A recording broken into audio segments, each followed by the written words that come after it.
Hey guys, this is Colin from Blackjack Apprenticeship, and today's podcast interview is with BJA member GreaseMonkey. If you are a member, then you should know GreaseMonkey because he's created a lot of really great content on the forum over the last few years, and he's going to share with us his story of why he got into card counting, what it was like playing on his own bankroll, as well as being bankrolled by another player, and why he ultimately decided how card counting did and then didn't fit into his life.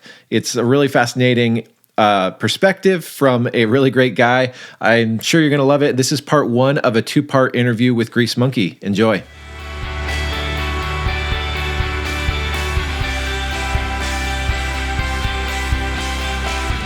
Hey guys, this is Colin from Blackjack Apprenticeship, and I am joined via the internet by GreaseMonkey. How are you doing? Hey, good to be here. Thanks so much for having me. Yeah, this is a lot of fun. If you've listened to enough of our podcast, you might recognize his voice because he actually interviewed me a few years ago before my book was published, and that was a lot of fun. I got to do that in his professional recording studio space, and now the tables are turned. I'm interviewing him, so thanks for doing this. My pleasure. I'm really excited to dig in with you. Yeah, and we actually had it all scheduled. I had flights booked, and we were going to do a handful of podcasts in your professional studio a year and a half ago, and then the world changed. So that didn't get to happen. But we're doing this now via Zoom technology. So, and a lot has changed. Not just the world has changed. You are no longer an active AP, and who knows what else has changed. But before I get ahead of myself, why don't we just start, if you don't mind sharing how you got into Advantage Play? Sure. Really, my AP play started with high cholesterol. And I got high cholesterol. I went to the doctor. They put me on this medicine.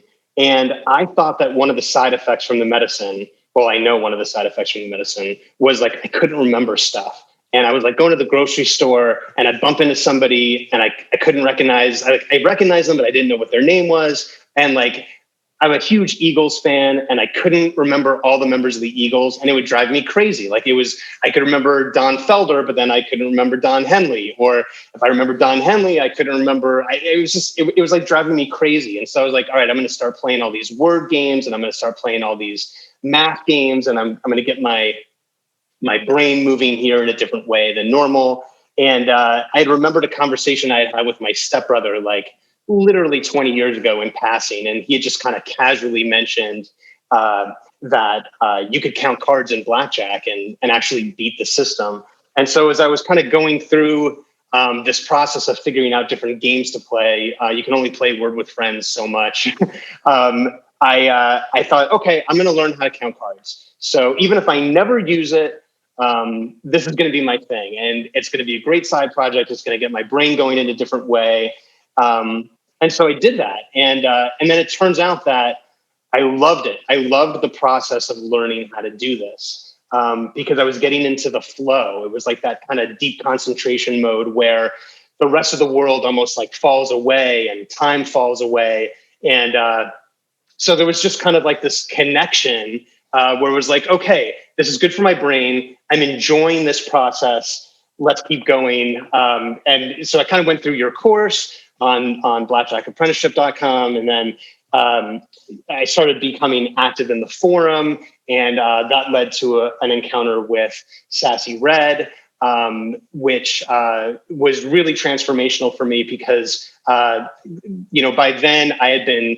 practicing my butt off, but watching another professional play and also watching a professional see me play and getting that kind of feedback was just massive. And maybe an endorsement from Sassy Red led to an introduction to Spartan and Levi Mish. And all of a sudden I'm getting training from some of the very best card counters in the world. And that led to boot camp. And a whole bunch of other great adventures, essentially. So in short, it all started with cholesterol and ended up being a huge adventure over, several years of card counting and AP life. And pretty early on to your journey, at least as far as when you joined Blackjack Apprenticeship, was being active on the forum and contributing quite a bit. What kind of encouraged you to be so active on the forum? There's a couple things. One, the card counting course on its own really teaches you the fundamentals of card counting. And then if you start noodling around on the forum is like this great counterweight to the course, which is people talking about what they've learned, talking about, well, you've got a lot more videos up on the site now than you did maybe like 3.5 years ago. Probably. You start learning about the other nuances of the game outside of just the mechanics. And so I went back and read, probably like a year's worth of posts, maybe like a year and a half worth of posts. And then finally got the courage to start asking questions on the forum.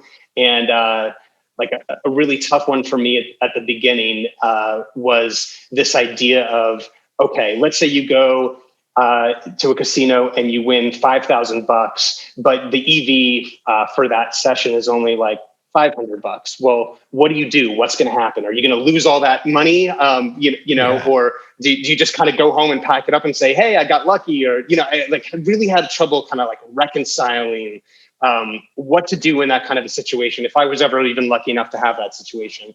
And guys like Nubs on the forum and Nichols and Stan started weighing in, and it immediately felt like a very safe place to ask an open and honest question, as long as it was clear that you had done your homework beforehand, right? So yeah. I kind of felt like, okay, if I am respectful of other people's time and show that I have scoured the boards or whatever, then asking these questions is going to be okay.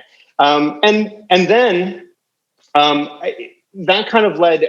I know you're asking about the board specifically, but it kind of goes hand in hand with the DMs on the website, because when people respond to you on the forum publicly, well, one thing that's really nice to do is send them a DM and say, hey, I really appreciate you taking the time to answer my question. And, hey, if you're ever in my area, I'd love to buy you a beer or whatever.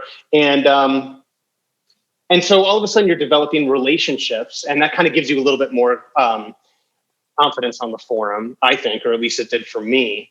And then I started DMing things that I didn't feel comfortable asking on the forum at that time. And I can tell you a story in a moment about that. But these things snowball where it's like, okay, my questions are resonating on the forum. And now I'm learning from some of the very best. And maybe I can give back to the forum by writing about some of my experiences or what I'm learning. Some of the people I had DM'd with were talking about issues that they were having. I remember at one point, like Gus 45 had like this massive losing streak. I mean, he talked about it on the forum a lot, and we had talked about it on privately as well. And then it was kind of like, well, what can I write on the forum that would be a give back to the community that could also help my buddy Gus 45 that's going through this like brutal losing streak. And he's a guy that I really respect. And so essentially all these things kind of converged, and it was like, okay, I want to take what I've learned and I want to throw it out there on the forum. And if you disagree, feel free to shoot it down. And if it's helpful, fantastic. And it turned out that a lot of the things that I wrote seemed to have resonated with a bunch of people. So which was fantastic, and it feels great. Thank you for reading it. It's been really fun having you on the site the last few years. I mean, man, the forum is like 13 years old, but there's different seasons of it, and I feel like it keeps getting sweeter, every couple of years. But it's really good. I mean, you get a rotation on there, so people that are heavily active during a certain phase of their playing career, or as they're accumulating knowledge or dispensing knowledge, those people I think get extremely active for a while, and then somebody else picks up the slack, and somebody else is in that situation. And I think that's fantastic, because we learn by teaching as well, and it reinforces what we know when we teach it. Totally, totally. So you did this as kind of a mental exercise pursuit, but then you decided you wanted to kind of put into practice, and that involved. Well, why don't you just tell us how that path Sure. went? So I was doing, I was like, all right, let me see if I can do this. I set aside $5,000, and it was going to be this small mini bankroll, but a $5,000 bankroll was really cost me $10,000 because I had a deal with my wife, which is like, well, if you're going to take, $5,000 of our hard-earned savings to go pursue this thing, well, then I want $5,000 to go do my thing. And it's like, well, that's totally fair. Yeah. But in my world, a $5,000 bankroll really cost me $10,000, right? So anyways, I take the money out. Actually, I didn't even take all the money out. I think I probably went to the casino with like $500 or $1,000. And at first I just kind of flat bet and tried to count at the same time and, using basic strategy, and then started using a bet spread. And it was really hard, but I loved it. Whatever, kind of fast forward, it was like, okay, now I know I can do this. I know I can do this. I'm enjoying it. I'm spending my time doing it, but it is so silly doing this for like $12 an hour. And I never did it for the money. I was never in this for the money, but it kind of led to like this $50,000 investment from a guy that I had met on the boards, Johnny 2332. That sounds so bad. Turned into this $50,000 investment from a guy that I met through a board. Well, it's true. And actually I met him through another guy on the board. So there was a guy on the board. I don't remember what his handle was anymore, but he was coming down from Vegas. He was in private equity, and I was like just fascinated by meeting APs because, like, to me they're like the cowboys of the Wild West. It's like, what, people are doing this? They're like, for their career, they're or for 100 hours, 40 hours a month, or 50 hours a month, they're actually going and beating casinos. They're like, this is crazy. It's like, you can't make this stuff up. So I kind of went through this period where I was really excited to meet as many APs as I could. And so this guy comes down and we meet at a casino. And he says, oh, this other guy, Johnny 2332 from the forum, is coming. And Johnny is the kind of guy that, like, he just peppers you with questions. Like, and I literally just finished shaking out my hand. He's like, so you're GreaseMonkey? Yeah. You do all those posts on the forum? Yeah. Where'd you learn to write? How many hours have you played? Just like spitballing all these questions. And I just thought it was funny and I loved it. And he's super charismatic, when he's doing this. And it was so loud in the casino, and we'd agreed to meet at another casino, like, in a couple of weeks, and we had breakfast, and he had watched me play. And then he kind of comes up to me and he's like, we're talking one night, and he's like, you know what your problem is? You've never really been tested. It's like, it's one thing when you're betting, $10 and spreading up to two hands of 40, but you've never bet with real money. And I'm like, well, you're right. I haven't. And he's like, what if I just gave you $10,000 in cash and I gave you a bet spread, and we're going to meet at this gas station. I'm going to give you the money. You're going to do the bet spread. I'm going to watch. And I had to, like, think about it. I had to talk to my wife. I'm like, is this weird? Yeah. I mean, this is weird. It's like, and, but we did it. And he watched me play, and it went really well. And then he's like, okay, you go to boot camp, and after your boot camp, why don't we talk about, whether or not you would be interested in taking an investment from me. And I told him, it's like, hey, I don't know if I can really get you enough hours. And his whole thing was, he was getting a lot of hours in, and anything that would chip away at hours to get to NO is hours that count. So he was just kind of happy to do that. And so anyways, I went to the boot camp. I failed my test out. I think there was a deviation that I missed at the tail end of my shoe with you. But it was fine. I mean, it was great. Other than that, I was proud of how I did. I think you said, just go keep generating EV. I went back. I remember you had a strong game. I remember. I don't remember the deviation mistake, but I remember, it was like, not being concerned about your game. Okay, good. Well, I appreciate that. Thanks. And it was good enough for Johnny. And so I wanted to pursue this. He was looking for somebody to whittle down hours, and I was like, all right, let's go do it. And then we ended up traveling, across several states as frequently as we could, and it was just so much. The whole thing was awesome. I mean, the car rides, the late nights, the hotels, the hovering for each other, the walking past each other as one of us is getting up from a table saying, hey, you got a running 15 here, and the other one would sit. I mean, the whole thing was just such a great adventure, and it was so much fun. So you guys did how it happened. You did a little bit of team play then? Like we were never playing at the same table at the same time, but like if one of us really had to go to the bathroom and there was a good count, maybe we would motion to each other, or we would be texting each other. There was one time in Southern California where there was a guy literally from the casino just standing behind Johnny. I don't even think he was aware of it. He'd been there for like 15 minutes. It's like, God, I better text him. It might be time to cut this loose here and roll. It didn't work. But, he ended up getting booted anyways. But we just kind of built this camaraderie and this friendship that really extended beyond Blackjack as well. But Blackjack was the catalyst. Yeah, that's awesome. I wanted two thoughts there. One is just clarify for those that maybe haven't really thought about how team play works, but from Johnny 2332's perspective, the cards don't care who is playing them, whether it's himself or you. And so for him to bankroll you, he's going to have to give you some cut of it, but you're just helping him get to the long run faster. I think because you were saying, I don't know if you can get in enough hours, but from his standpoint, any hours you get in are, if you're playing as well as him, are just helping him get to the long run faster, outside of the fact that you're going to get a cut from it. I don't know if people understand that. The cards don't, it's not like, GreaseMonkey has to get to the long run and Johnny 2332 has to get to the long run.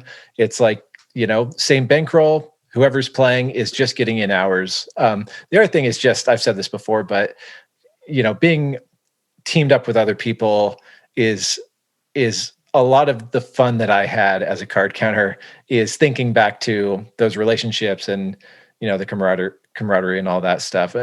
Plenty of people do it without that. And I think there are substitutes for that now, but I can resonate with what you're saying about those trips and all that.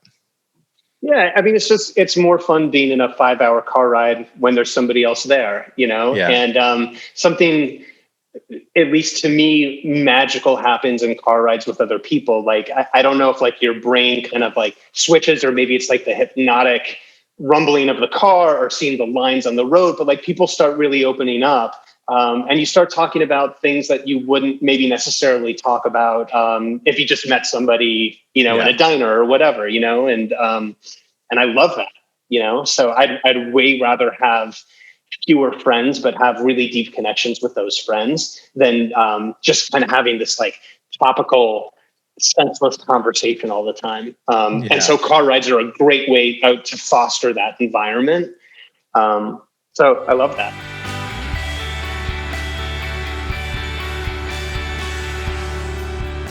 So how did you kind of fit this, side AP part of your life with running a full-time business, family, all that?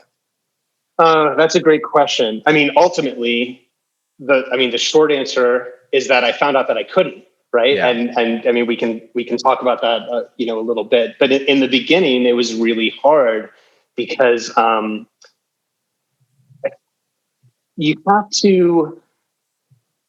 there was a commitment of time for card counting that you can't remove. I mean, even if you're card counting and making $300 an hour, like hypothetically, you still have to get the hours in, right? I mean, if the goal is to get to 2NO, which is 4 times NO, right? To kind of iron out all that variance and get all the luck out of what you're doing. And that's when obviously EV and AV they really should converge by then, right? You have to put in the time. And it's just really, really hard to run a business, be a father, be a husband, exercise, whatever else is going on, and do card counting, or at least the way that I wanted to do card counting. Also, I mean, caveat here, where I live, the games are mediocre at best. So like, if you really want to have, if you want to play high quality games, you're going to have to spend some time traveling as well. So it's not just the time in the casino, but it's all the extra time of travel and planning travel. And so it was really tough. And I mean, for me, I think, I mean, if you, we could kind of go deep here for a second, but I think if you kind of know me as a person, I mean, my dad died when I was 8 years old. I've always been acutely aware because of that, of how little free time I have. And then my mom ended up marrying a guy that was a alcoholic who was like verbally abusive to just about everybody in the family. And so for me, like being a father, and a really good father and a hands-on father, was always my top priority, because one, I didn't have a father for a lot of my childhood. And then I kind of had a lousy one later. Right. So, yeah. So the thing is that, between like, the business part was part of it, but I think part of the walking away was like, are my goals in alignment with my actions? And for a while they were, because I was learning something. I was using my brain in a new way. And then after a while they weren't, because all of a sudden I'm traveling more. I'm away from the house more, even when I'm home. If I'm, playing the mediocre game, that was still tolerable. I'm getting sick more, like I have just a crappy immune system, and, casinos are these like germy places, even pre-COVID, it's like, and it was like, all right, well, I got sick. My kids got sick from me, and they missed a week of school. I ended up missing work. And it's like, this is ridiculous. It's like, this no longer is in alignment with what I want to accomplish in my life. And so, I guess you asked, is it, how does it fit into a successful business? Well, for me, it was more than just a successful business. It was more like, is it in alignment with running what a successful life to me was? And for me personally, the answer, I guess, was no. There are, by the way, a ton of overlaps between running a successful business and card counting, though. I mean, there really are. Commitment to excellence, is, look, you have to strive for perfection in card counting. You have to commit to excellence. And if you don't, you will lose your money with a negative EV game. And networking, there's the overlap between, at least my experience with Blackjack apprenticeship and card counting, and networking, as well as like networking in business. Mental models are something that like really, really interests me. Confirmation bias. I'm like so afraid of confirmation bias in my life. Like I'm always like, it's like, am I seeing something and then repeating that action because I think that it's the right thing, just because I keep seeing it over and over again. Totally. Yeah. And that happens in business as well. And how many times have you seen a ploppy, make a stupid move like, oh, I always hit a 15 on a 5 because it works and I always get the 6, or like, just something stupid, right? And it's like, and that's confirmation bias. It's like, oh, I'm going to keep doing this because it worked once. And so I don't know. So there's all these overlaps for sure between business and Blackjack. Anyways, yeah. Yeah. I mean, that's a lot of good stuff, for one thing I'd say is, you were talking about the level of time it takes to put into card counting to do it well. We found that with the church team, there was this thought kind of, we start adding players to the team, and there's this thought of, oh, we could just have, this army of people. We knew quite a few people that were trying to start businesses or plant a church or things like that. I was like, oh, they could just go to Vegas once a month and make enough to live off of.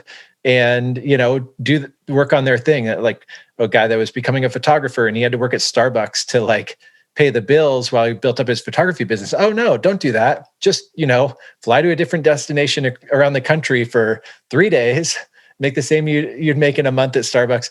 And then we learned that doesn't work. You can't be excellent at this when you forget about it for 27 days and then try to like pick it up and do it, at a professional level. So we had to let all those people go, at one point, because it was like, oh, if you're not committed to this, it's just not going to work. I think that's a really valid point. And also I think it's courageous that you said, hey, this isn't a good fit for my family, even though you'd put so much, into it, from training and, investing time on the forum and getting tested out and all that. It takes some courage to say, oh, that was fun, but it doesn't fit where I'm going moving forward. And something being the right choice and an easy decision is not mutually exclusive with being absolutely devastating. I mean, I cried. Yeah. It was brutal. I mean, you put in so much time, so much effort, and it's fun. I mean, for me, it was always fun. I know pros that it's not fun for them anymore. They're continuing to do it, and it's just a grind. And there's really no pleasure in it anymore. It was never that way for me. For me, maybe because it was a side thing. It was always a blast every time. And for me, like, I kind of embrace all emotions. So even if I got completely shellacked at a table, which is the worst feeling in the world, for me, it was still like, you know what? That totally sucked. And I hate this feeling, but this is part of it. And I signed up for it. And, you play baseball, you're going to strike out. If you hit 300, you're a pretty good hitter, right? So failing and losing is part of it. But so it was devastating, and it was absolutely brutal to walk away, even though I knew it was the right thing to do. And I miss it, but I don't miss it enough to lose these other things in my life that are just really, really important to me. We only get one life as far as we know. Right. So we need to do it the right way. It's like the tough choice between a good thing and better things, or what there's some saying there, like the enemy of best is good enough, or I don't know, something like that. Totally. Do you have some stories just from your playing days you want to share with us?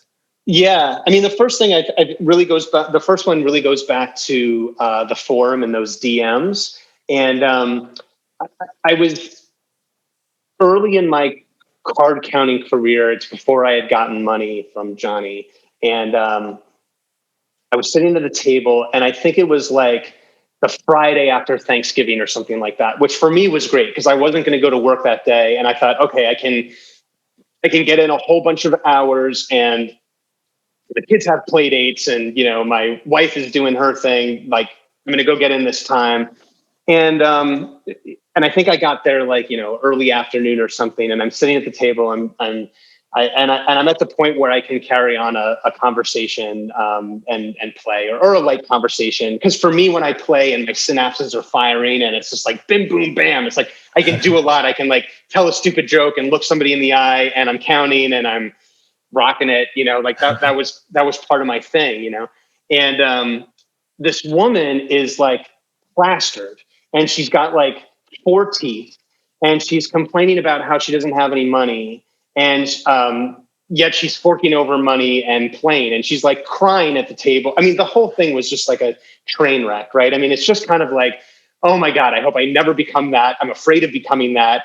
I'm not gambling, I'm card counting. But this is really scary to see. And my inclination is to help that person. My inclination is, hey, let me get you a cab. I want to help this person. And the whole thing really shook me, because here I am to count and make my lousy, $14 an hour or whatever it was that I was, doing, that. And I'm thinking, this is awful. This person needs help. I need to help this person right now. So I ended up DMing both Nichols and Sassy Red about this experience. And we had built up friendships because of these DMs, and the DMs had happened because of the posts on the forum, right? And just kind of diving in and being part of this community, making a choice to proactively be part of this community.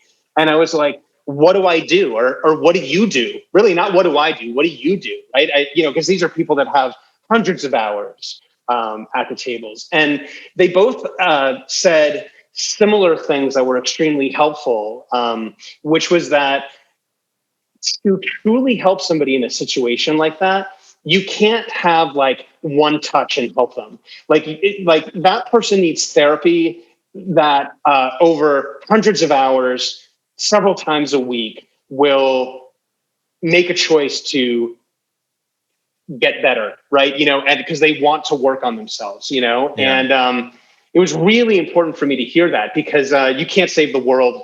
Yeah. Well, I mean, you can always help somebody, but I guess their point was, it's great that you want to help this person. The truth is, you're not going to see this person again, and you're not going to help that person. That person gets help from somebody that's has some sort of a relationship with many touches over time, And yeah. So I'm telling this story because that's the power of the forum, and that's the power of the community. You develop a relationship, and you get help when you need it, whether it's public or private, and somebody walks you through a perspective. I don't know. There's not where I live. Well, actually, ironically, there are a lot of card counters where I live, but but at this phase of my career, I didn't know that. And to have those kind of resources was invaluable. And it was really, really cool. So to speak to that point, that's why an intervention is like the closest family members, because it's going to create, the idea is that the cost will be so great that the person might actually get help. Yes. If the closest family members say, hey, if you don't get help, we care about you so much, we're going to have to, cut you out because you're killing yourself, Well, it doesn't work if a bunch of strangers are like, we're going to cut you out if you don't get help, And I remember the same thing. And to your point, it was my community early on, my teammates, and I'd see the same, addicts at the casino every day. And it's, what can I do about, this guy that is, losing money, doesn't look like he can afford to, and we'd have these same conversations of, how we can care, we can empathize, but can't really, they're going to need to want change, and it's a long path, and they have to want it, and we don't have that leverage, unfortunately. Yeah, we're not going to have that ability in those moments. But I do think that the whole sharing your story, I didn't know until like 3 or 4 years ago how important that is, just like in life. There's a great book called Sick in the Head by Judd Apatow, where I don't know if you know who Judd Apatow is, or he's a writer and director of all these comedies. He did this book, which is basically him interviewing all these comedians. And it turns out that he had interviewed a whole bunch of these guys when he was in high school, because his high school had a radio station. And so he would literally call up Jerry Seinfeld's manager, and the manager didn't know that it was just a high school radio station, right? So they'd say, oh, well, yeah, we'd love to get you on the air, right? So Judd Apatow interviews Jay Leno, Jerry Seinfeld, Chris Rock, all these guys. And then, 20, 30 years later, Judd Apatow is this media mogul, and he goes and interviews them all again. Well, anyways, in Sick in the Head, Judd Apatow just keeps talking over and over and over again about what he learned in life is that you tell your story, because you telling your story will ultimately affect others and bring you together. And again, that's community, and it's cathartic as well. Mm-hmm. And I know there's a book that you love that I love too, called Tribe. And it talks a lot about, kind of community as well, and kind of the importance of community. And there's a lot to unpack in that as well. Yeah, absolutely. I think some of our, we got our 5 from the forum. So one of our forum questions, we might get into this a little bit more, but, really we're designed to know and to be known, at least I believe that, and vulnerability, having people that we can be honest with, that can empathize or understand, is such a massive game changer compared to just having to hold on to it all yourself and keep it all in, Yeah. and keep a strong shell, but not have that. Vulnerability and courage are two sides of the same coin. So and you need that to tell your story, and that's when you tell your story, you are choosing to be part of a community and reach out. So it's risky too, because people might, they might mock you, or they might share your story in an unflattering way to other people. But if you find those people that really care about you and are going to honor and respect that, it's a life changer. Well, and I think the forum for the most part does do that. I can think of over the last 3 or 4 years, a couple of people that probably were not very careful in choosing their words and probably showed their true colors, and they probably didn't get that from the BJA community. But I think that for the most part, people are extremely respectful, and that's been my experience, not just when I'm interacting, but the other things that I read on the forum as well. So. Yeah, that's super important to me, and I'm really thankful that people have used the forum in that way. Any other stories from your playing days you want to share? Yeah, I got a bunch. I'll tell you what I think is an unhelpful story, and I'll tell you why it's unhelpful, but it's still a great story. I was at a casino, and I had the closest version of a golden shoe that I ever had. I think I lost 3 hands the entire shoe. I maybe pushed 4. Everything else was a win. And the pit boss was watching me the entire time. So, and the beauty of this moment, and I think I won like $1,800 or $2,000 on this shoe or something like that. And it's a great feeling, just crushing it and winning. And the guy is right there.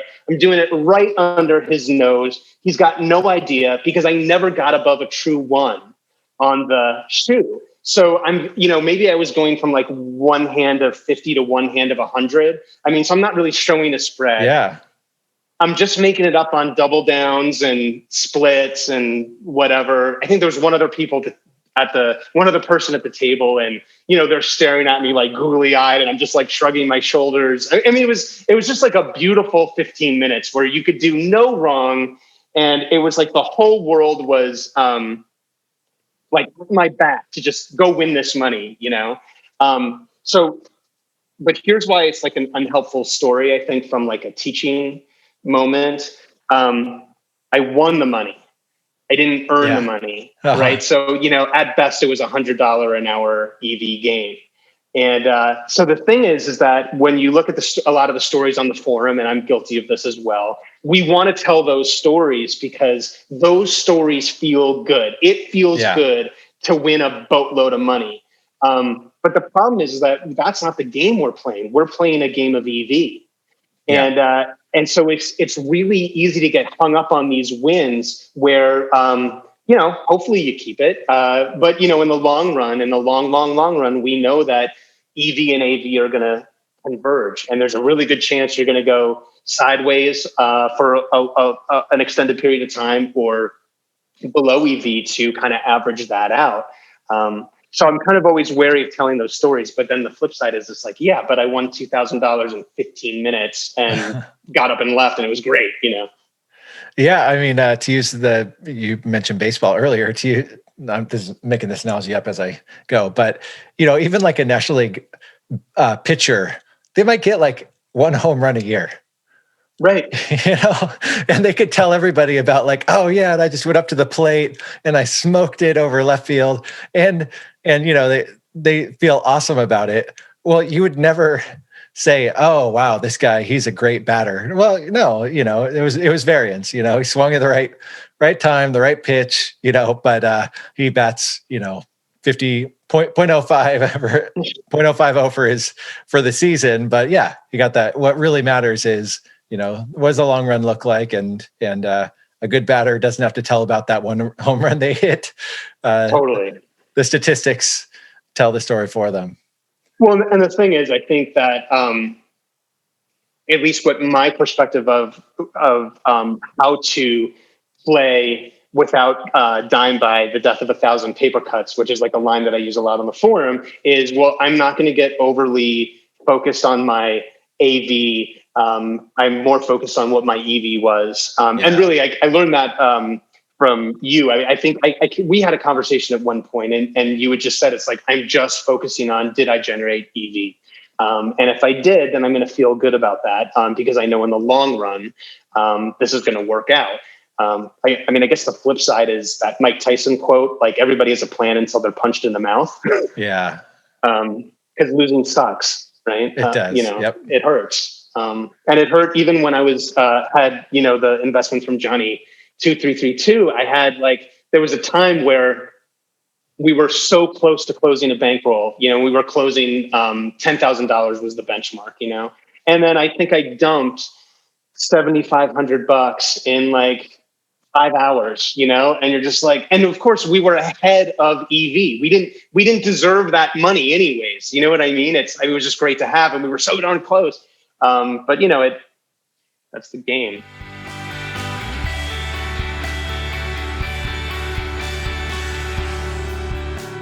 So, how long were you actively playing? Was it about a year? That's a good question. I don't know. It was probably a year and a half, something like that. But it's like I was trying to get in 20 hours a month, and I couldn't even get in 20 hours a month. It wasn't happening because there's just not enough time in the day. For me,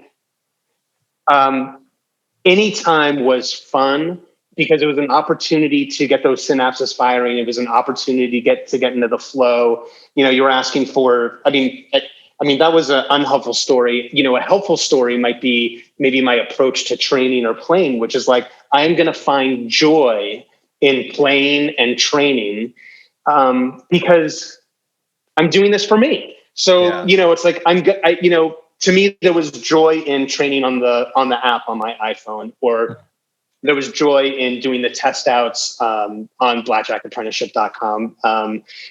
Because these are all things that were helpful for my game. They were good for my brain. And I was making a proactive choice to do something for myself, and so to me, anytime I can be in the flow, that's a positive thing. And so I would hope that everybody is kind of taking joy in those things, or maybe not taking them for granted.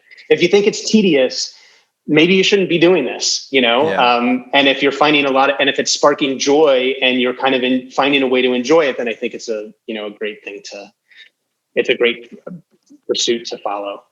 Yeah. Is that a Marie Kondo reference there? It is. It's a total Marie Kondo reference. Yeah. my you know what? We watched her show, and my wife and I, we literally put all our clothes on the bed, and we went through that whole is this t-shirt sparking joy? And it was yes. And then we folded it her weird way, and we actually did you thanked it for its time. Thanked it. Yeah, my wife read that book before there was I haven't seen the show or whatever. She read that book, and we did this massive purging of stuff. And now there's some good we've taken from that. We do an annual, this is totally off topic, but we call it Work Party Week. This is, I made this up because, it's just I don't know, with 6 kids, we get clutter or messes or whatever. And so this is our way to do a once a year kind of purging and deep cleaning of the house. But kids don't want to do that. So we call it Work Party Week because we'll work for, 4 or 5 hours during the day, cleaning bedrooms and going through clothes. And then we party at night. So we'll have some awesome dinner and watch a movie or do something that feels like a party. And so the kids, they look forward to Work Party Week because the party is better than the downside of the work. So yeah. I got to implement that in my house. Yeah, Work Party Week is awesome if you got kids. But yeah, I'll joke around with my wife. Oh, is this sparking joy? And some things, you know what? A plunger doesn't need to spark joy. It just needs to. But other things, it's why am I holding on to this anyway? Marie Kondo. Marie Kondo, you got to love her to know where to love her. Any other stories you wanted to share? Yeah, another one was maybe the first time that I ever went to a casino to put the entire thing together at once, and it was a great weekend because my wife and kids were out of town, and so I didn't feel guilt in any way, shape, or form about like going out on like a Thursday night at 9 o'clock, and which is maybe at that time maybe we would be getting our kids ready for bed or something like that, or or I don't know, having some sort of family time that where I would have felt like I was in conflict with the family, and so I'm like super pumped. I got like my $500 with me, and it was only like a 1-5 spread, but it's like this is the night I'm putting the whole thing together, and I remember. I even had like emailed you, I think, beforehand. I was like, I don't know, man, what do you think? Should I give this a shot? Do you think I'm ready? And I think you had kind of given me your blessing to go do this. And I was like, this is it. Super pumped. I get there, and it's a packed table. That night, like somebody's blowing smoke in my face. Some woman is hitting on me. There's a Major League Baseball player at my table. And it's loud, and I'm just like completely overwhelmed, and I think I lasted like an hour, and I'm sure it was a negative EV night. Although I had a blast, trying to juggle all these balls, right? I mean, there's a lot. And that night, I sent you an email, and I was like, dude, this is freaking impossible, and here's everything. And then you turned it into a video, which was like the coolest thing. You actually like read my email. I think you left out like the part about the baseball player that I mentioned, and you turned it into a video that was like one of these little 5-minute snippet things that you did. And I thought that was like the coolest thing in the world, that maybe some question that I had was somehow relevant to more than just me or whatever. I share that video with people. I don't know. I feel like every week someone is like, hey, how it's so hard to do with everything else going on. I'm like, oh yeah, I made a video about that because we've all been there, myself included. That's awesome. And it does get easier, part of it gets easier when I mean, here's the trick. Here's the tip. You have to embrace it instead of fight it. It's like all the distractions are going to be there all the time. And I think your mental attitude towards it, and just saying, you know what, this is the environment.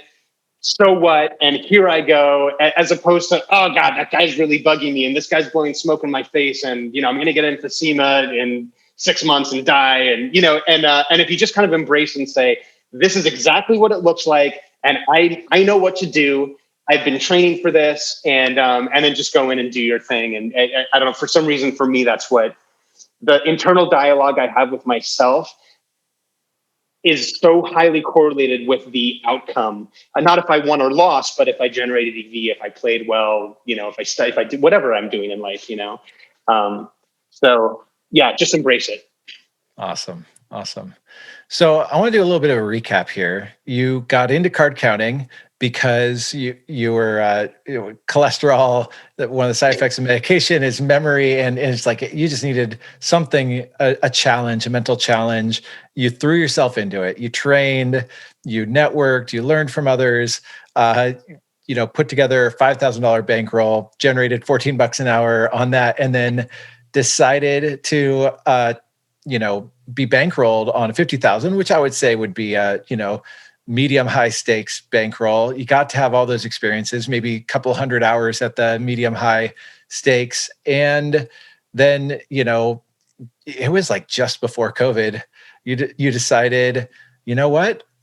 I have goals in my life. This has been fun, but this doesn't fit where I'm going. And, this is a good thing, but maybe not, a best thing for your life.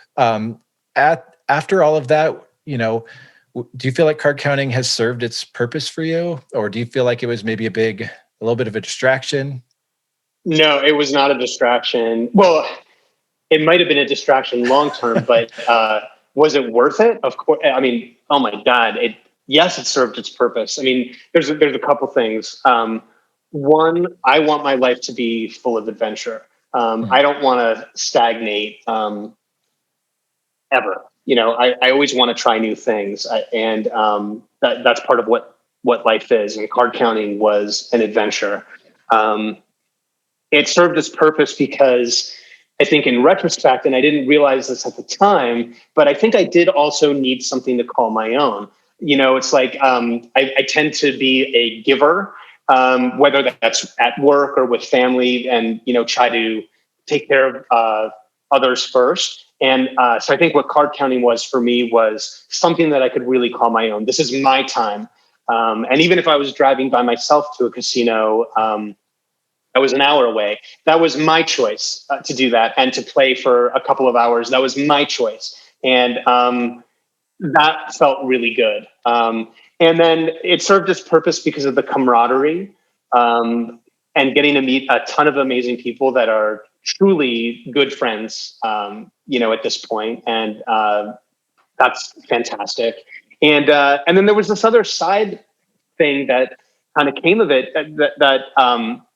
there was no way I could have predicted this, but I really enjoyed writing on the forum. And that was another way that my synapses could fire and I could get into the flow.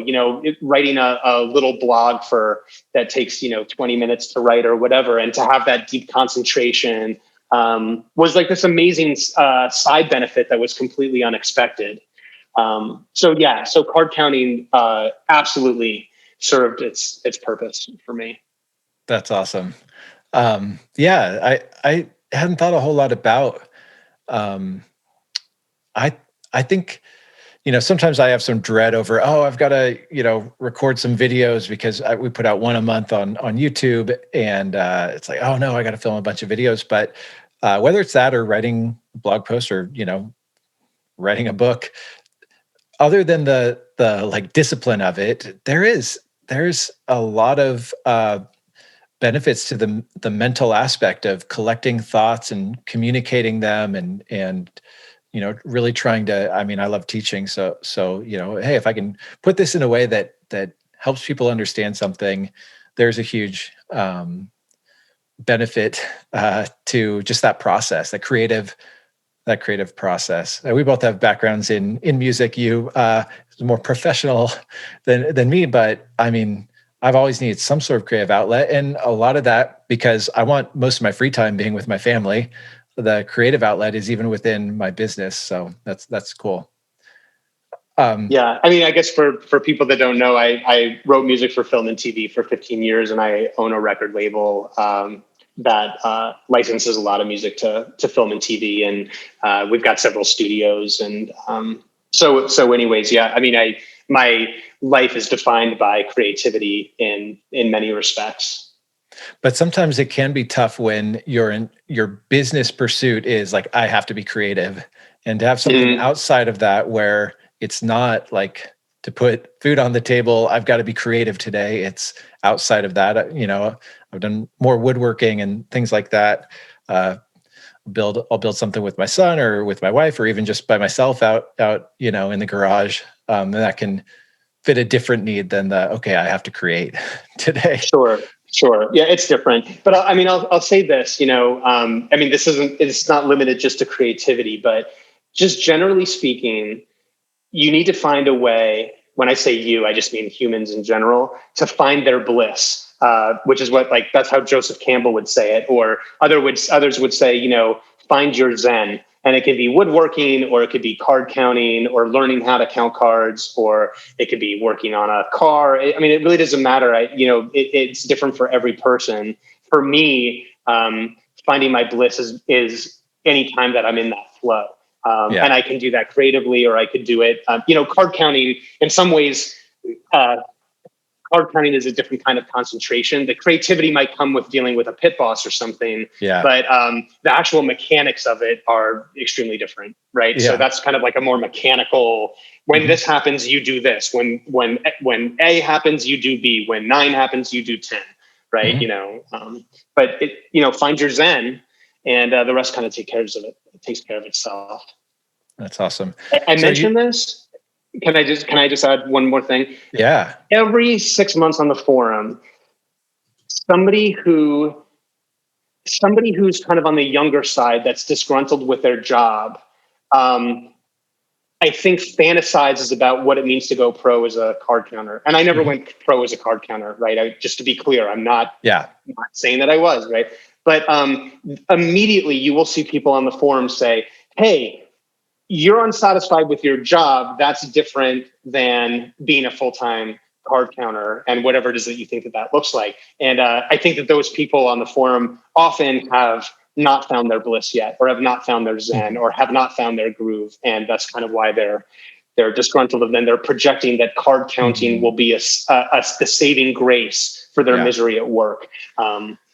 It weighs on me because most pros that I know, it's really hard. It's really hard what they do. And when they start opening up about it, and the grind and the travel and sleeping in your car, or the bed bugs in the crappy motel, or not eating healthy, or, all these other things, kind of weigh in on that. Yeah. I mean, life is hard, but it is really easy to think like, oh, this next thing, that's when I'll, that's when I'll hit the flow. That's when I'll be happy. If I remember, I'd love to get married, and get married. Okay. Well, then if I, figure out what I want to do having kids, getting the kids out of the house, like there's some next, like that next thing, rather than, learning to find meaning and joy and all that, amidst, and just realize that the next thing probably isn't gonna, just be the magical, the silver bullet. But I don't want to get on a, pulpit or anything, but I think it is easy to think, oh, this will do it. And it very well it'll have its own challenges. Right. You said a little bit ago that, that you've made some really deep friendships through this. So what, when you're not pursuing advantage play or card counting anymore, why do you continue to, seek relationship with APs? My relationships with APs extend beyond just card counting. They happen to be friends that are APs. They're not my friends because they're APs, right? Yeah.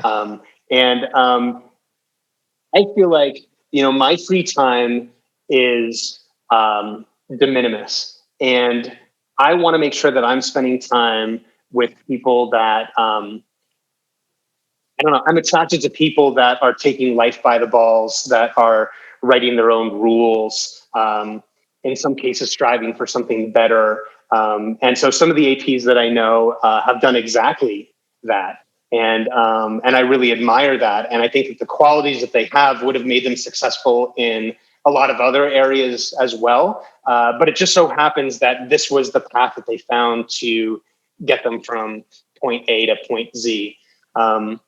So, they're just really good people. And for some of the people that are my friends that had really mentored me early on, I also want to reciprocate as much as I can. And maybe there are ways that I can help them in other areas of their life. I mean, that's what friendship is, right? It's kind of like this two-way street where you go to somebody with a problem and they help you, and then they come to you with a problem and maybe you can help them, or maybe just listening is enough, or whatever. So, and also these people can become your friends because you're having shared experiences that bond you, right? It's almost like summer camp, right? It's like, you go to summer camp and you're in like a bunk with like, 5 other kids, and you're hearing ghost stories and getting scared, out of your pants. And, it's like that bonds you, right? Well, with APs, there's this sense of adventure that creates bonding moments. If you're on the road with somebody, not just Johnny, but, meeting up with others as well. Yeah.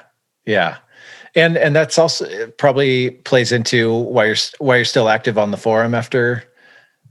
Yeah. I think it's important. I mean, I enjoy being active on the forum. I'll say that, the last year, I've probably been a little less active on the forum than I was prior, for a couple of reasons, some by design, some not by design. With COVID, you had fewer people playing and that were kind of bumping up against these real world experiences that where guidance was needed. Like there was maybe like a learning moment, like, this just happened to me. What should have I done? Well, with COVID, fewer people were playing. And so therefore there was less of a need for that. I was been a little bit less active because there's other people that have stepped up on the forum and it's their turn now. It's not, I don't need to repeat myself. Maybe there's somebody else out there that can say something in a different way or a better way that can contribute to to that community, and they need to have their moment as well, right? But I'll always be active on the forum because the forum is fascinating, and it's great to, in some ways, vicariously live through people that are going through this adventure because it reminds me of my adventure. So, and it's great to be able to help out, and maybe the forum is still helping me too, because as I said, it gives me that opportunity to get into the flow and think deeply about something and hopefully give good advice. Yeah, that's awesome. And you're right. There's so many, life or business analogies from card counting, and so even when you could be talking about this specific skill, but sometimes it just gets your brain going on how it applies to things outside of casinos too. Honestly, if you really go back and read my posts, some of them from, blogs that I did on my own, sometimes they're just responses from somebody else. I mean, 80% of the time, I'm not even sure I'm talking about blackjack. I think so. I'm just couching it in, in terms of blackjack, and so maybe that it resonates with people sometimes because it has a little bit more heart or something like that. I don't really know. I hope you enjoyed part 1. In part 2 of my podcast interview with GreaseMonkey, we're going to be answering 5 questions that you guys put on the forum for us, including a pretty lengthy discussion about mental health, the impact of card counting and advantage play on mental health, what we can do to protect ourselves and our mental health if you're out there playing either part-time or full-time as an advantage player, and some other questions from you guys. And we'll finish off by parting thoughts from GreaseMonkey. So that should be out soon, and I will catch you guys later.